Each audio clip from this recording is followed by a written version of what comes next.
So hi everyone, in this video we will be discussing about preeclampsia and other hypertensive disorders of pregnancy.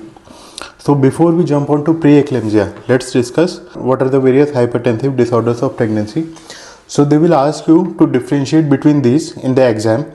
So three hypertensive disorder of pregnancy we have to study, that is chronic hypertension, gestational hypertension and preeclampsia. So as we know, BP will be high in all of these disorders, but we have to ensure that if we make a diagnosis of preeclampsia or gestational hypertension, the patient should be beyond 20 weeks. So the gestational age should be greater than 20 weeks. If the patient comes to you before 20 weeks of gestation, that is chronic hypertension. So now the question is that if the patient is coming after 20 weeks, how will you differentiate between gestational hypertension and preeclampsia? So in gestational hypertension, there will be no proteinuria and there will be no end organ damage. But in preeclampsia, there will be proteinuria and or the end organ damage. So that is the difference. So preeclampsia is a severe condition. It is much more a dangerous condition as compared to gestational hypertension, because there is no proteinuria, there is no leakage of protein from the blood vessels, and all the end organs are okay. So that's basically it. Another thing you have to remember from this slide is that chronic hypertension can also happen after delivery. So when a woman delivers a baby, she can have high BP for some time, 6 to 12 weeks. But if the high BP persists after 12 weeks, that means she is having chronic hypertension. She will have a risk of preeclampsia in her next pregnancy. So that is the difference. So chronic hypertension can be diagnosed before 20 weeks or after 6 to 12 weeks of delivery. But preeclampsia or gestational hypertension we can diagnose after 20 weeks of gestation, and we can discuss about the delivery later on. So the only treatment for preeclampsia is delivery. Take it with a pinch of salt because I will discuss later about some aspects of it. But as of now, just remember that the only treatment for preeclampsia is delivering the baby. So we have already discussed this, that chronic hypertension is before 20 weeks of pregnancy and gestational hypertension is after 20 weeks of pregnancy. Gestational hypertension versus preeclampsia. In gestational hypertension, you will not see any proteinuria, you will not see any end organ damage. If these are present, it is preeclampsia, right? One thing to remember here is that chronic hypertensive patient, that is who has hypertension before 20 weeks, are at increased risk of developing preeclampsia as compared to those who have gestational hypertension. I am simplifying this now. So if the patient comes to you before 20 weeks and she has hypertension, then she is at a risk of developing preeclampsia much more than those who comes after 20 weeks of gestation. Why? Because in chronic hypertension, the pathology is present beforehand. Pathology is present before, already present before the placenta develops. So that is why in chronic hypertension, the risk of developing preeclampsia is more, that is 1/3. But in gestational hypertension, it is only 1/4 or 25%. So the drugs that we use in hypertensive disorders of pregnancy, we basically use this L, M and N. So L means labetalol, M for methyl dopa, N for nifedipine, and we use one more drug, hydralazine. But when do we use each of these drugs? So main two drugs are labetalol and nifedipine. So labetalol is a beta blocker and nifedipine is a calcium channel blocker. So we mainly use these two drugs when we want to reduce the BP very fast. So they have fast onset of action. But we will use methyl dopa when there is no urgency and we just need long-term control, and we avoid methyl dopa in depression. Now the question is when to use labetalol and when to use nifedipine. So labetalol is a beta blocker, so we cannot use that in asthma and we cannot use that in heart blocks.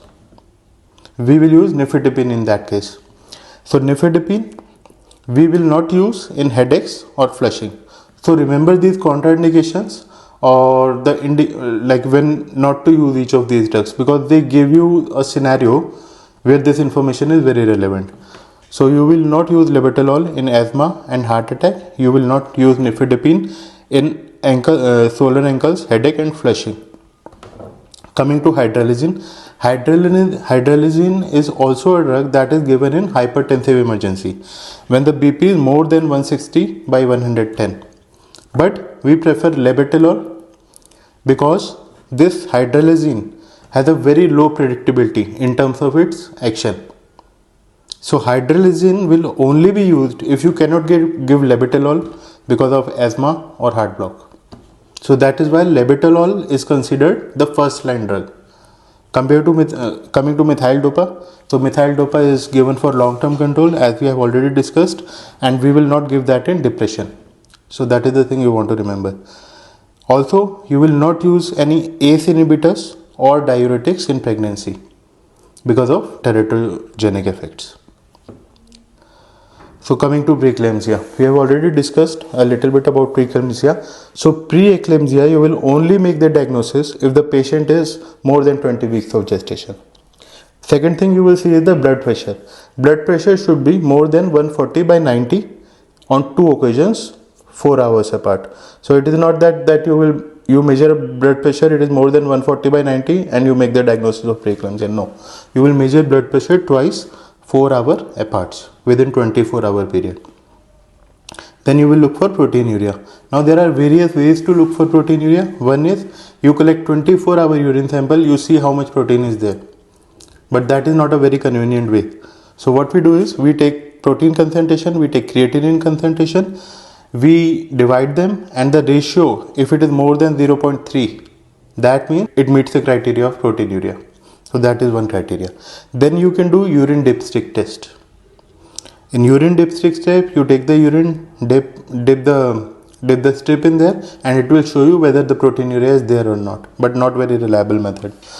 So if proteinuria is not present, what else can help you make the diagnosis of preeclampsia? In addition to high BP and more than 20 weeks of gestation, that is end organ damage.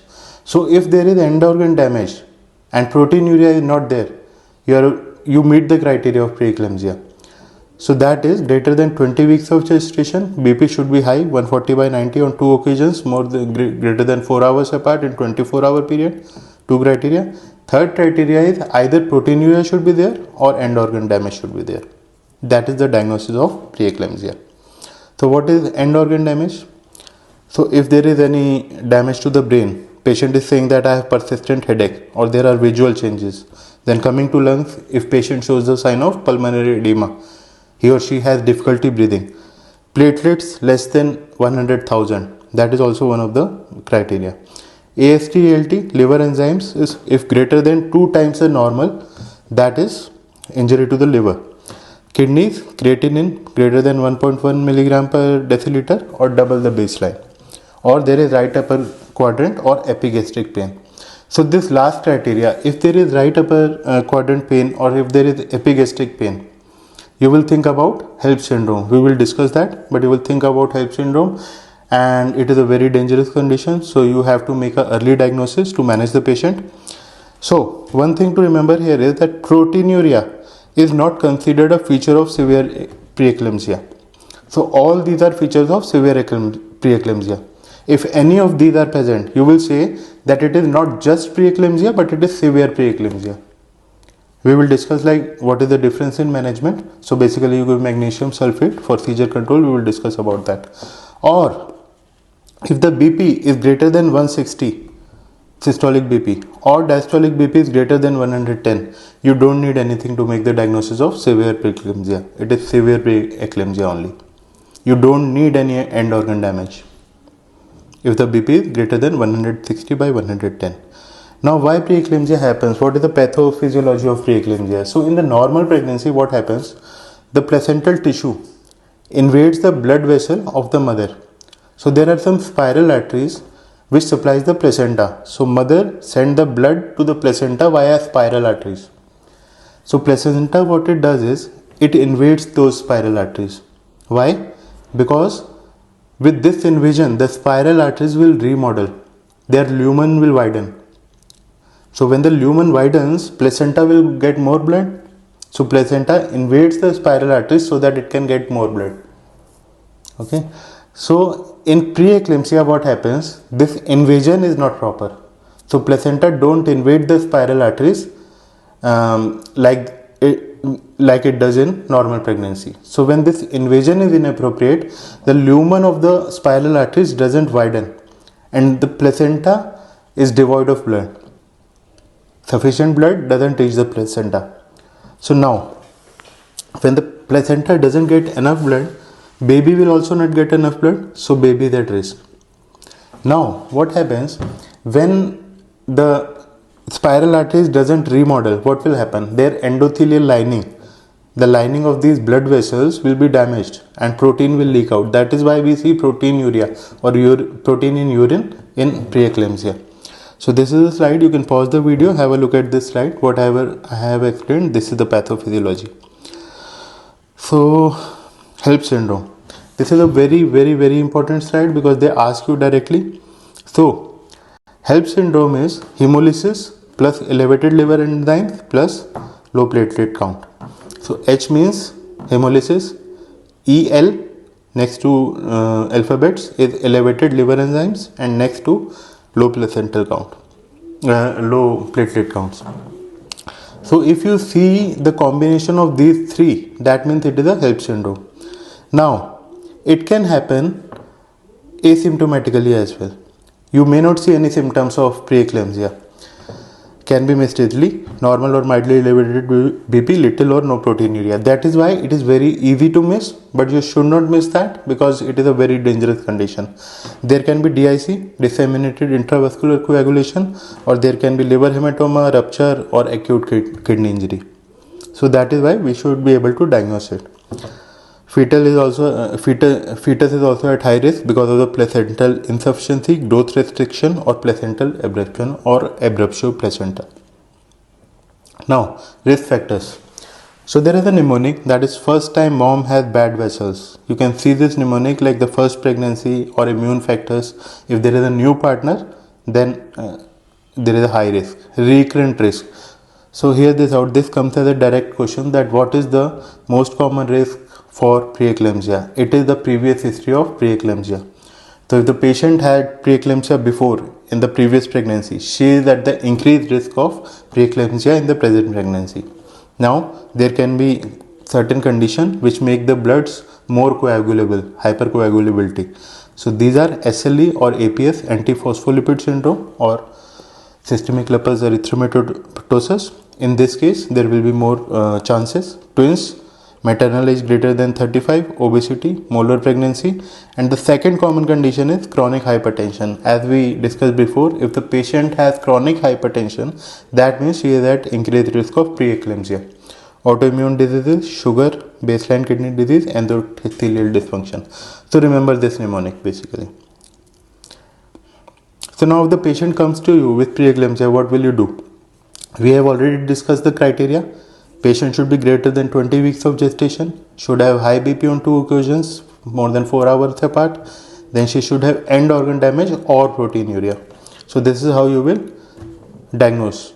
Then you will see whether there are any severe features or not. We have discussed that. Just scan these features, just mug up these features, and if BP is more than 160 by 110, you don't need anything. So we will check for the severity. And now that management.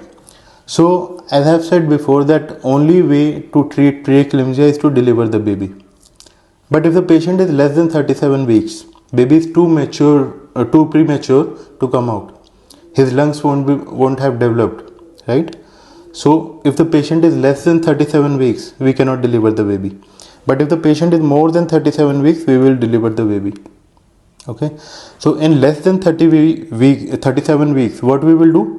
We will control the BP using labetalol and nifedipine. Labetalol is not given in asthma or when there is like heart blocks or anything like that. Nifedipine we do not give in headache, ankle swelling or flushing.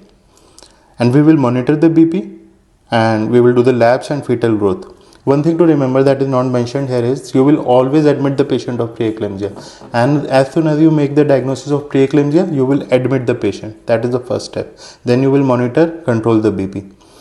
But if there is severe preeclampsia, like if any of these features are present, or if 100 greater than 160 by 110, what you will do? You will do the seizure prophylaxis because patient is at increased risk of seizure in this case. So you will give magnesium sulfate and you will control the BP. So here you can give hydralazine. As we have discussed, one of the indication of giving hydralazine when the BP is greater than 160 by 110, hypertensive emergency. So we will deliver the baby. Okay. So we have discussed that delivery is the only treatment for preeclampsia. But what if I say that delivery doesn't end the risk of preeclampsia? Yeah, that's true. If we say only treatment is delivery, why risk don't end at delivery? Because delivery removes the source, that is placenta is the source. Because placenta was abnormal, not invading the blood vessels were not remodeling. And in that response, placenta was releasing some substances. Those substances was creating the problem. So delivery removes the source, but effect is already triggered in mother. So it will take time for the patient to get normal after the delivery. So we have to keep monitoring the patient. So for first 48 to 72 hours, there is highest risk of severe hypertension. There will be risk of eclampsia, that is seizures. So we will closely monitor the BP, urine output and symptoms. So you will not discharge the patient after delivery. You will keep her in hospital. For up to 7 to 10 days postpartum, BP often peaks around day 3 to day 6. Many of the cases of postpartum preeclampsia present during this term, that is 7 to 10 days. So you will have to monitor. Red flags that the patient should look out for is headaches, visual symptoms, swelling or breathlessness. So these are like end organ damage symptoms that we have discussed before. So if any of these are present, patient should contact the doctor immediately. Up to 6 weeks postpartum, like the risk will be lower, but it will still continue. So you have to monitor for 6 weeks at least. So if the high BP persists after 6 weeks or 12 weeks, then it is called chronic hypertension. We have discussed that in first slide. So that's basically about it. These are some high yield points, like magnesium sulfate prevents seizures, but it doesn't control the BP. What controls the BP? Labetalol, hydralazine and all these. Delivery is the only definitive treatment. Proteinuria is not used to define severity, and severe BP alone more than 160 by 110 is severe preeclampsia. So thanks for today, and I will see you in the next video. Thanks a lot.